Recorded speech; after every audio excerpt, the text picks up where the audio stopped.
এই মুহূর্তে আছি সল্টলেকের ৮ নম্বর ব্রিজের এখানে। একটু আগে এখানে একটা অ্যাক্সিডেন্ট হয়েছে, যেখানে দেখা যাচ্ছে এই গাড়িটি, এই চার চাকাটি কিন্তু ওই সামনে একটা ডেলিভারি বয় ছিল, সেই ডেলিভারি বয়কে এইভাবেই গাড়ি দিয়ে পিষে একদম আটকে দেয় এবং গাড়িটি আগুন ধরে যায়। এবং এই কারণেই কিন্তু ওই ছেলেটি ওইখানেই ঝলসে রয়েছে, একদম ওখানে ঝুলে রয়েছে, এখন অবধি পুরো প্রাণটা ওখানেই বেরিয়ে গেছে। অত্যন্ত সাংঘাতিক একটা দুর্ভাগ্যজনক একটা ঘটনা এখানে।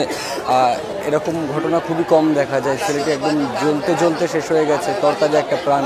একটা ডেলিভারি বয় তার বাইকটাই চার চাকার তলেই আটকে গেছে এবং এর সাথে সাথে কিন্তু ওইখানেই ঝলসে সে একদম প্রাণে একদম মারা গেছে। তার পুরো বডির অংশ দেখুন, ওই যে এখানে পা দেখা যাচ্ছে।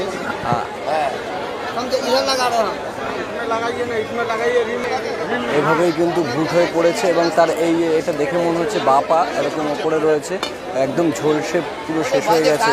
এরকম বিভৎস মৃত্যু আমি খুব কমই দেখেছি।